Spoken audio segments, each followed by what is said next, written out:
दोस्तों नमस्कार, कैसे हो आप सब। आशा करता हूँ अच्छे होंगे। दोस्तों आज दिन मंडे का और आज डेट है 3 जुलाई 2023 और टाइम हो रहा है दोस्तों दिन के 2:11 हो चुके हैं और मैं आ गया हूँ नोएडा सेक्टर 144 गुलशन पटानिया के पास में ही खड़ा हूँ। और लास्ट ड्रॉप मेरा यहीं पर हुआ था। ये पिकअप में लेकर आया था आपका इधर से आनंद विहार साइड से। तो आनंद विहार में ऐसी मतलब यहीं पे ड्रॉप किया था। ड्रॉप करके ऊबर से मैं निकल रहा था बाहर, तभी एक राइडर खड़े हुए थे। तो उन्होंने पूछा गाड़ी खाली है। मैंने कहा हाँ जी, बुकिंग तो नहीं है। तो कहते हैं नोएडा चलोगे। मैंने कहा कौन से सेक्टर में जाना है। कहते हैं 144 में जाना है। मैंने कहा बैठो, कितना बता रहा है आप फोन में बताओ। कहते 500 रुपये दिखा रहा है यार। मैं कहा बैठो 500 ही दे देना। कहता है भैया 500 देने होते तो मैं कैब मतलब स्टेशन से बाहर क्यों आता, वहीं से कर लेता। मैं कहा फिर कहते 450 ले लेना। मैंने कहा चलिए ठीक है कोई नहीं, बैठे हो। 28 किलोमीटर का रास्ता था दोस्तों, 450 रुपये। मैंने कहा वैसे भी मैं ऊबर में लेकर जाऊंगा, वो 228 रुपये 10 रुपये किलोमीटर से देगा, 120 का टोल देगा, 400 रुपये बनेंगे। फिर भी 50 रुपये आपको एक्स्ट्रा दिए जा रहे हैं। तो मैंने कहा मौका मिल रहा है तो ले लो उसको। तो फटाफट मैंने उनको बैठाया और आधे घंटे के अंदर मैंने सेक्टर 144 उनको ड्रॉप कर दिया। तो दोस्तों आज मैं मॉर्निंग में निकला था करीब 8:15 बजे। और आप भी सोच रहे होंगे महेश भाई 3-4 दिन कहाँ थे, 3-4 दिन तक मतलब व्लॉग नहीं आया। तो दोस्तों 3-4 दिन में 3 दिन छुट्टी पे था, फ्राइडे सैटरडे संडे। तो फ्राइडे को छुट्टी पे इसलिए था क्योंकि मेरी बेटी का था जन्मदिन।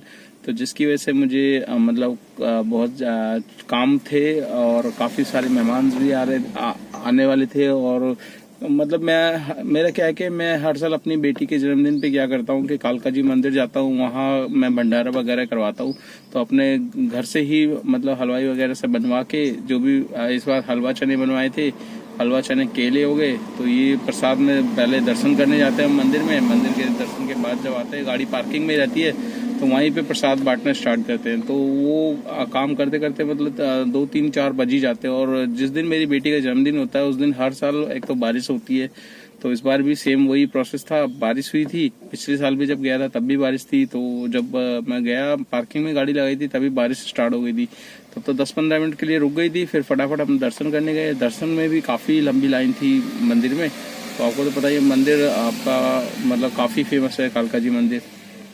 तो वहीं पे मैं हर साल जाता हूँ। तो उसके बाद जब मैं आया वापस पार्किंग में तो बहुत तेज बारिश हो गई थी। 1 घंटे तक बारिश कंटिन्यू हुई है। उसके बाद फिर मतलब प्रसाद वगैरह बांटा तो काफ़ी लेट हो गया था, 5-6 बजे तक। फिर मैं धौलाकुआं चला गया था। धौलाकुआं पे क्या है कि मैं 2-3 क्रेट केले की रखता हूँ।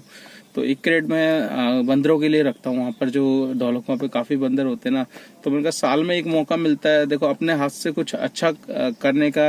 अब मेरी बेटे का जन्मदिन है, उसका मतलब एक आशीर्वाद मिले माता रानी का, ठीक है। तो इसीलिए मैं कुछ ऐसा करता हूँ जो मतलब मतलब एक अंदर से इच्छा होती है कि मतलब किसी का ऐसा कुछ नहीं है कि किसी ने बोला हुआ है कि हर साल करना है। बस मेरी एक अंदर से इच्छा है मेरी वाइफ की और मेरी, तो हम मिलके करते हैं। तो उनका साल में एक मौका मिलता है।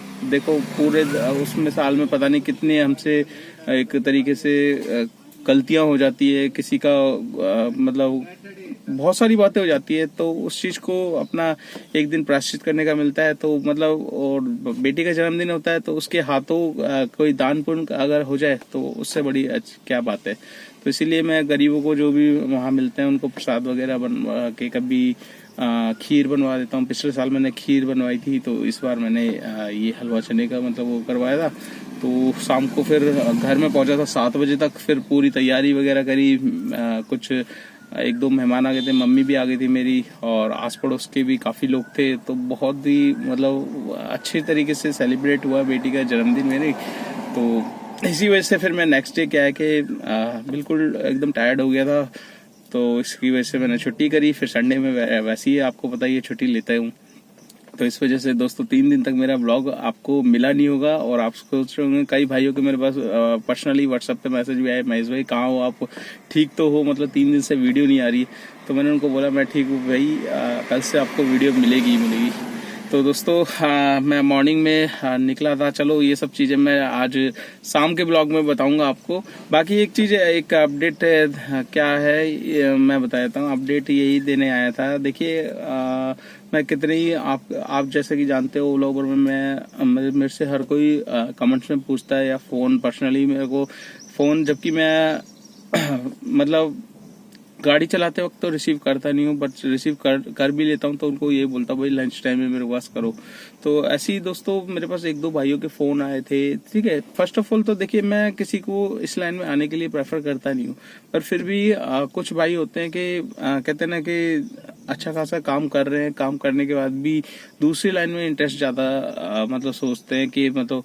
तो एक भाई का मेरे पास आया था कॉल, वो उसने मेरे से A to Z सारी चीजें पूछी, ठीक है। फिर उसके बाद पूछने के बाद कहता है कि मैं भाई किसी और के लिए पूछ रहा था, मतलब अपने छोटे भाई के लिए। तो मैंने इसको उनको यही बोला कि भाई देखो आप जो भी कर रहे हो किसी के लिए कर रहे हो। मैंने कहा आप नई गाड़ी के चक्कर में क्यों पड़ रहे हो? अगर आपको किसी को मतलब लगवाना ही है तो किसी को गाड़ी लेके चलवा लो, सबसे बढ़िया बात है। देखो आप किसी के लिए नई गाड़ी लोगे, उसको वो काम पसंद नहीं आए, लाखों रुपए तो फंस गए आपके। 10-12 छोटी से छोटी गाड़ी 7-8 लाख की तो पड़ती है EMI के साथ, उसकी 9 तक की 8 से 9 के बीच में छोटी से छोटी गाड़ी पड़ेगी। बड़ी गाड़ी डिजायर लोगे वो 10-11 की रेंज में पड़ेगी। तो क्यों पैसा फंसाने के चक्कर में आप किसी को और को वो कर रहे हो? मैंने कहा पहले उसका इंटरेस्ट पूछो। कहता नहीं मैंने पूछ लिया उसका इंटरेस्ट। तो मैंने कहा देखो मेरी सलाह अगर आप ले रहे हो तो मैं तो आपको सही सलाह दूंगा, और सही सलाह यही है कि भैया उनको बोलो 1 महीने के लिए किसी की गाड़ी लेके चला लें, ठीक है। अच्छा लगेगा काम तो आप चला सकते हो। और वो कहते हैं ना आप किसी को कितना ही समझा लो दोस्तों, बट समझ से बाहर होती है। तो वही चीज होती है, शौक में बंदे गाड़ियां निकलवा लेते हैं, और जब नहीं आती पसंद तो फिर उसी चीज को डीलर के पास भेजते हैं। और नुकसान कितना होता है? 3 से 4 लाख का नुकसान हो जाता है, क्योंकि गाड़ी रोड पे नहीं उतरते के साथ ही 1-1.5 लाख कम होते हैं। उसके बाद जब डीलर देखता है तो डीलर को वो नहीं होता, डीलर तो बस भाई कितनी पुरानी है इतना ही मिलेगा इसका, तो आपको लॉस में मतलब जाना पड़ता है। तो दोस्तों ऐसी गलती मत करो। और मेरी उन भाइयों से सभी से रिक्वेस्ट है कि जो भी भाई इस लाइन में आना चाहता है तो मैं उनको यही सलाह देता हूँ भाई किसी की गाड़ी लेके चला लो, वो बेस्ट है, ठीक है। या फिर अगर पक्का ही इंटरेस्ट कर लिया है आपने तो खुद चलाओगे तभी इस लाइन में आप सक्सेस हो। अदरवाइज ड्राइवर के भरोसे या किसी और के आप सोचो बिजनेस पर्पज से, तो वो बिजनेस अब आज की तारीख में रहा नहीं है। ओला उबर में गाड़ियां इतनी ज्यादा है कि हर स्टेट की गाड़ियां दिल्ली में चल रही है।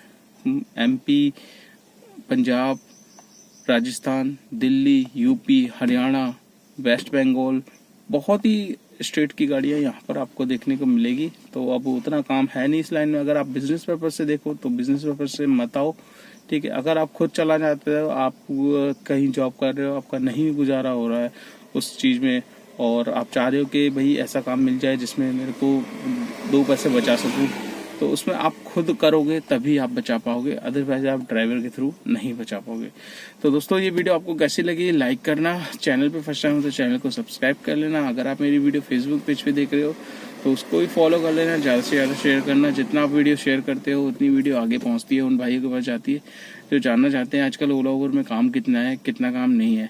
तो चलिए दोस्तों इस वीडियो को यहीं पे करता हूँ मैं एंड, और आपसे मुलाकात करूंगा कल मतलब आज शाम का जो भी मेरा काम हुआ है वो सारा मैं आपको शाम के ब्लॉग में बताऊंगा, और वो ब्लॉग आपको मिलेगा नेक्स्ट डे। इस ब्लॉग को मैं आज ही अपलोड कर दूंगा। तो काफी भाई जानना चाह रहे थे महेश भाई आ क्यों नहीं रहे, तो इसीलिए मैंने ये ब्लॉग भी बनाया और थोड़ा सा अपडेट दिया नए भाइयों को, क्योंकि काफी भाई जान तो लेते हैं ओला उबर में काम के, मतलब काफी लोगों की वीडियो देखते हैं, पर एक है ना उनमें एक वो आ जाता है कि यार इतना काम हो रहा है, उतना काम हो रहा है, 4-4 कुछ भाई ऐसे होते हैं। देखिए मैं किसी की वो नहीं कर रहा, बट मैं यही कहना चाहता हूँ कि यार जिस भी भाइयों को आप सलाह दो ऐसी सलाह दो कि भाई ऐसे मत बोलो कि इतनी कमाई है, आप ये बोलो जो कमाई है उसमें खर्चे भी बहुत है, खर्चे हटा के ये कमाई है, ये चीज बताओ तो बेटर रहेगा, ठीक है। उसमें क्या है कि जो आने की सोच रहा है ना उसको भी थोड़ा सा ज्ञान हो जाएगा भाई है एक्चुअल में इतना काम है कि नहीं है। क्योंकि काफी भाई दिखाते हैं भाई 3,000 का काम, भाई 4,000 का काम, भाई 5,000 का काम, तो एक्चुअल में जब रोड पे निकलते हैं तब पता चलता है कि काम कितना है। तो सबकी किस्मत का अलग अलग काम है, वो अगर कर रहा है तो वो उसकी मेहनत कर रहा है, 15-16 घंटे का काम कर रहा होगा, ठीक है। आप करोगे, आप कितनी मेहनत करोगे तब आप अपनी किस्मत का लेके जाओगे। मैं जितना करता हूँ मैं आपको ऑन एवरेज बता देता हूँ 12 घंटे में इतना काम होता है, और जनरली इतना ही काम हो पाता है। उससे ज्यादा आप कोशिश भी करो तो 100-200 रुपये ऊपर पाओगे या नीचे पाओगे, बट ऑन एवरेज आपका उतना ही काम निकल के आता है। तो चलिए दोस्तों इस वीडियो को एंड करते हैं और आपसे मिलते हैं नेक्स्ट ब्लॉग में। और आपके कुछ भी कमेंट्स है तो आप मुझे कमेंट्स करके पूछ भी सकते हैं, या मैंने व्हाट्सएप ग्रुप भी बनाया हुआ है, उसमें आप ज्वाइन हो जाइए। जो भी आपके क्वेश्चन है वहाँ आप पूछ सकते हैं। तो चलिए दोस्तों, मुलाकात करते हैं नेक्स्ट व्लॉग में, तब तक के लिए बाय बाय।